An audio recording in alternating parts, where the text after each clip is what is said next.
Hi everyone, Milad Rezai here. In today's video, we're going to talk about a certain vehicle that allows you to get into a world of investment without all the headaches that come with a specific structure like a self-managed super fund. The structure we're going to talk about is a wrap super fund. Now, what is a wrap super fund? A wrap super fund, as the name goes, enables you to have a wraparound structure where you get access to all sorts of different investment fund managers. A typical super fund will give you access to, say, 10 to 20 investment options, and that structure is a master trust. That's where most Australians sit. If you haven't received advice, if you haven't got a self-managed super fund going, then you are sitting in a master trust super fund. There are some defined benefit structures that were available in the past, but they are a thing of the past. So as it stands at the moment, you are either in a master trust or you have gone out and potentially started a self-managed super fund, or if you've got some financial advice from an advisor, then yeah, you would probably sit in a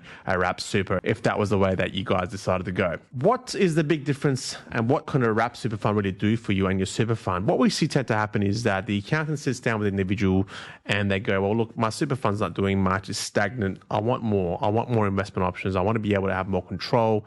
I want to go out there and basically make sure that my super is operating in the most efficient manner for me going forward, and it's going to fund my retirement. And what we see is a self-managed super fund being the outcome of that meeting. And it's often not the way to go. So what a wrap super fund can do is remove all the compliance and all the admin headaches that come with a self-managed super fund. There is a lot of work involved. Now, a wrap super fund sits in the middle of these structures. You've got the master trust, which is quite easy to run, sits in the background, doesn't offer much control, and you can't really see what's going on underneath the bonnet in terms of transparency. So it's a little bit more skewed towards people that just want to leave their super fund in the background and potentially don't have enough funds there to really be excited about super. Once you get a little bit of super going, your funds are at a point, potentially over $60,000, $70,000, then you need to become a little bit more serious about the super and understand the different structures available. And like I said, the wrap super fund sits in between the master trust and the self-managed super fund.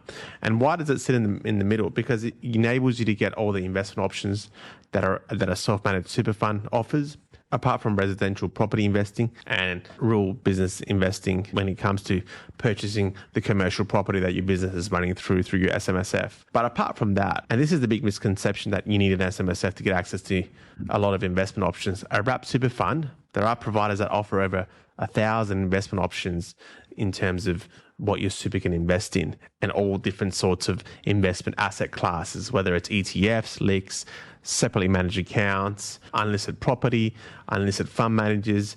So the list goes on. And this is where most Australians fall into the trap thinking, I just want a bit more investment options and control, and they go from a 0 to 1,000. One of the biggest differences of a regular master trust super and a wrap super fund is the way that it's actually structured. And at the core of a wrap super fund, you've got what's called a centralized cash account. Everything directly goes through this centralized cash account, whether it's income from your investments, whether it's your tax benefits. So it's unbundled from your units. And that's very important to know.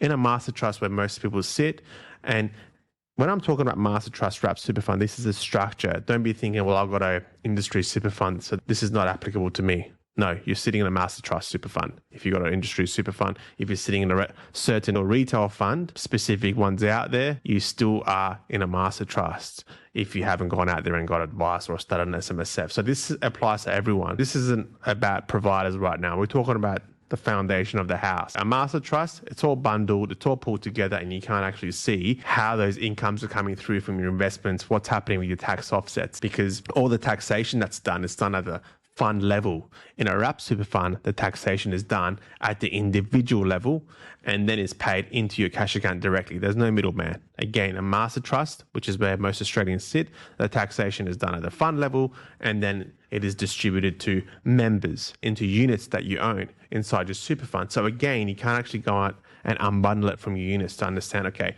this is what I was entitled to in terms of my tax offsets and this is what I received. Yep, tick.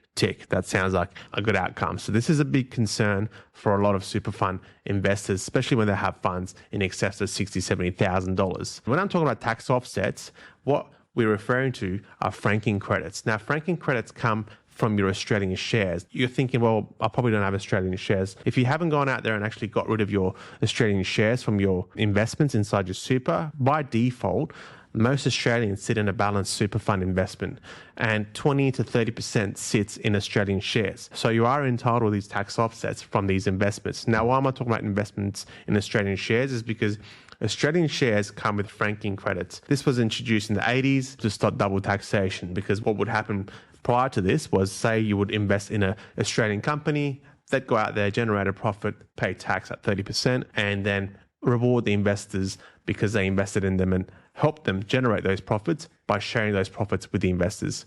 Now, once it hit the investors, they either paid 15% tax again on that, or if it was outside of super, then they would pay that marginal tax rate, whatever it may be, for that individual. So they're getting taxed indirectly once because the company's gone out there and paid those taxes.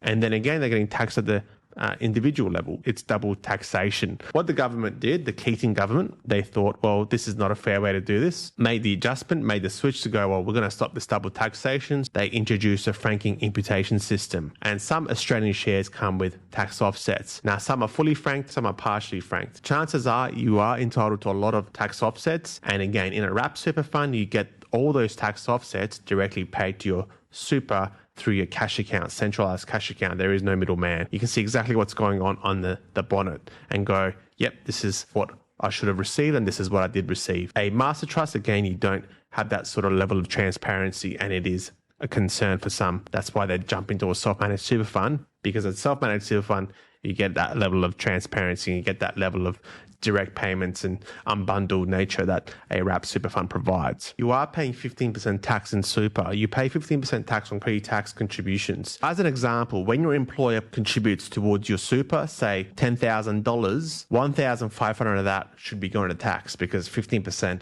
is that. Now, that's the first point of taxation. Only 85% enters your super fund from your pre-tax contributions. The second point is the tax you pay on your returns. Now, again, that is 15% in super. It's a lot better than outside of super, which can be upwards of 47%.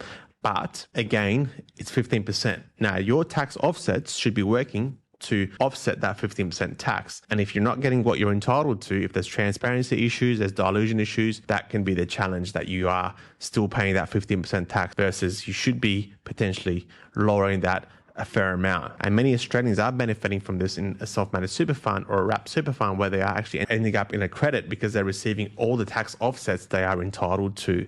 So not only are they not paying 15%, they're getting something back. And this is one of the most fascinating aspects of a wrap super fund, is the fact that it does unbundle everything, and it makes it really interesting. The other side is control and investments. So like I said, you get access to over 1,000 fund managers inside of a wrap super fund. And depending on who your provider is, now there's many players in this field, big organizations, again, they sit at the top, take care of the administrative side of your super. That's what the company would do that your super sits with. And then you would often need an advisor to set it all up for you, because most providers say, well, who's your advisor, financial advisor, to then be able to start the process and count. So then you've got your advisor on the right side doing the advice. Who should your provider be? Who should your fund managers be? What sort of direct equities potentially would you be investing in? What sort of unlisted properties, unlisted fund managers, whether it's separately managed accounts, ETFs. So they will build you a portfolio based on conversations and chats that you would have. And this is part of what we do. On the other side, there's a product which you have the provider at the top, a big organization, and that's where your funds sit with. Underneath, you got your portfolio built out by the advisor. So this structure is quite interesting, and it is often overlooked. And like I said, what we see is the average person goes, I've got a bit of super saved up, I want a bit more control, and they just jump over and start a self-managed super fund, and they don't realize that this is a do-it-yourself super.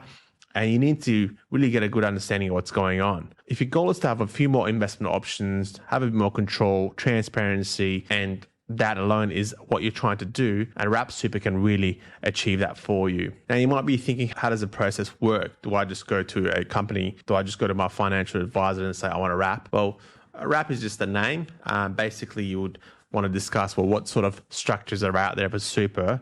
And based on what I'm telling you, what do you believe is suited for me? And the individuals that have ended up with a self-managed super fund just because they want a little bit more control and a bit more investment options, and they ended up with a self-managed super fund, what that financial advisor or that accountant's unnecessarily done is sold them a motorhome when all they really needed was a sedan from the hatchback. So he's gone overboard. It's unnecessary. Unless, like I said, if you need to go down the path of and you're really excited about residential property investing or buying commercial property that your business is running through that specific property, and then your business basically is leasing it from your SMSF, then so really the only reasons we see compelling enough for you to start a self-managed super fund. Now, a self-managed super fund can potentially offer better estate planning as well. So that's something else to consider. If you've got a very complex estate planning and you've got a big family and there's assets all over the place and you want to get access to potentially a self-managed super fund for that, have a chat with the advisor, because that could be another real big reason. One question most people have is fees. How does a wrap super fund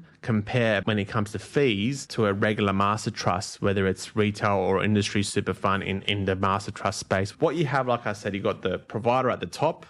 They just do the administrative side of things for your super. Then you got basically your fund managers underneath. So your main two costs when it comes to super is an admin cost, and the other one is a management expense ratio cost. Your admin cost is set because that's what the provider is charging, depending on which provider you end up with. Some charge less for a wrap super fund. That's your first cost. Your actual portfolio cost, it's all up to you how you want things invested. So the second cost, the management expense ratio, is all up to you. You can pay fund managers that charge over 1%, or you can pay fund managers that charge under 1%. And a lot of that is down to what they're doing, what those fund managers are doing. If you're going after index-focused fund managers, they're charging not much just because they're following indexes, and it's pretty simple. There's no active management there. But if you go after more active-based fund managers, they're going to charge you a bit more because what they're offering you is potential alpha, getting your return above the market, and potentially, having some built-in strategies as buffer for when the markets do have a bit of a hiccup. You don't get that in an index fund. You just basically go up and down with the market. What your management expense ratio cost is going to be is all up to you. So that's the part you can really control. And most portfolios in today's world do generally sit, if you've received advice from 0.005 to 0.007, and that's how it's calculated on your funds under management. That's the calculation. So it's going $100,000 of super times 0.005, and that's what you would get in terms of a cost for your MER. Anything over 0.8% or 1%, getting closer to 2% of management expense ratio is quite a lot. So you need to have a pretty good reason for wanting to have that much of a management expense ratio cost per annum. So in terms of fees, those two areas are pretty competitive. What we do see is a wrap super funds tend to charge a little bit more when it comes to admin because it is a much more complex structure. It does require the administrative service provider, which is your super provider in that wrap structure, to do a lot more work to provide you that service. So the admin cost is in most instances more. However, the management expense ratio is down to the individual. There's no different when it comes to a master trust versus a wrap super fund. It's the same cost when it comes to the management expense ratio. So what's another potential benefit of a wrap super over a master trust structure? And it's really important for individuals that are getting closer to that retirement age, whether it be 60, where they want to start taking out some money with a transition to retirement strategy whilst they work, or 65 and they want to just take out what they basically need from their super fund ongoing. And why I'm saying this is because when you get to that age, you want to potentially start taking out a certain amount of funds from age, say, 65 to meet your standard of living, and there you go for the next 20, 30 odd years.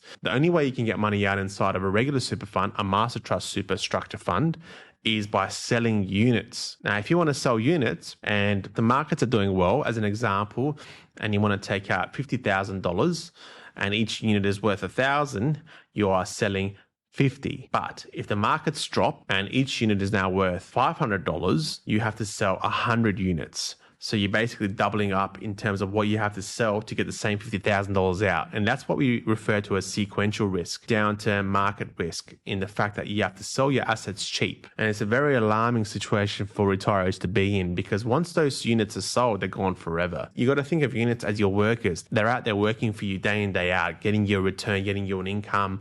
And once you sell them, they're gone forever. And if you've sold them cheap, even worse. The other side is a wrap super fund. And now what we said is at the core of a wrap super fund, you got this cash account. And if you have done some strategies prior to retiring, if you've talked with your advisor, if you've planned ahead, you have potentially built up some cash buffer in there where you are drawing down from that cash account. And all your investments, like I mentioned, get directly paid to that cash account right throughout your retirement. So it's continuously building up. It's going down, it's building up, because you're taking funds out, but then income's coming through from your investments. So it's up and down, but then you do have that buffer and you have cash flow control. Therefore, if the markets go up and down, you're not exposed to the great amount of sequential risk as you would be in a regular master trust super fund, because you've got that buffer there. So markets go down, your units are sitting at the top, you've got your centralized cash account, but the units are sitting there, and yes, they've gone down. However, you're not selling. You're potentially not selling, or you're potentially selling a lot less units to get the same $50,000 out, because you've got potentially a buffer of, say, 100,000 sitting in your cash account. Versus in a master trust, you didn't have that because you don't have cash flow control strategies that you can benefit from in a wrap super facility. It's really important to note for people getting closer to retirement age. You could do a lot of good stuff with your investments and talk about, I want another % of return or 2% of return throughout retirement, but all of that is out the window. If you're selling your units in a bad event, and let's face it, bad events are around the corner. In the last 20, 30 years, we've had plenty of bad events, the financial crisis, COVID. So these events are inevitable. There is no way of going, well, I don't want to be exposed to it. Because if you are going down that path, it's because you've potentially just invested in cash.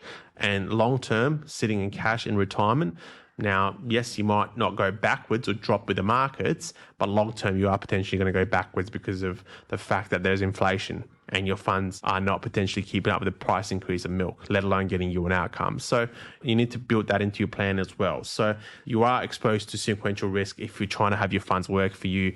And it's all about preserving your wealth when you get to that post 60 to 65, and having a return above inflation is pretty important. Another area to note, so we've so far discussed what potential benefits a wrap super fund can offer, and the main three are investment options. We talked about opening up a whole different world of investment options in terms of in excess of 1,000 investment options versus the 10 to 20 options you get inside of a regular master trust super. The other one was the way your income from your investments and the way your tax benefits are directly paid to your super. There is no middleman. There is no being paid into a bundled unit structure where you can't unbundle it and see exactly what's going on. It is paid at the individual level. So again, it does potentially remove a lot of dilution and transparency and entitlement challenges present in most super funds in a master trust. And that's where, like I said, most Australians sit a master trust super. The third was sequential risk. Sequential risk is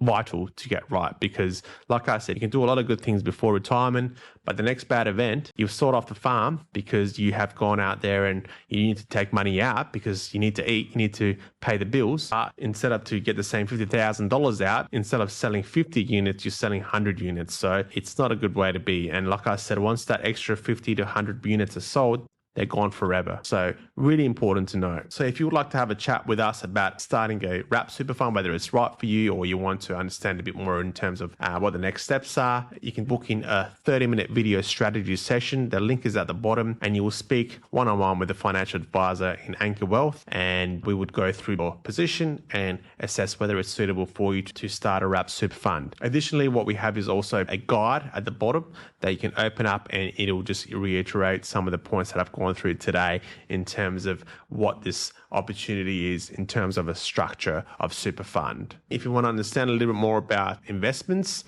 when it comes to international shares like Amazon, Tesla, potentially having access to those in your super fund, click on this video and it'll give you a pretty good idea of how you can get into that market as well. Hey guys, if you're enjoying these videos, please like, subscribe, and click the bell button as we are dropping a video like this every other day on YouTube. And if you got a question, please leave a comment and I'll do my best to get to it.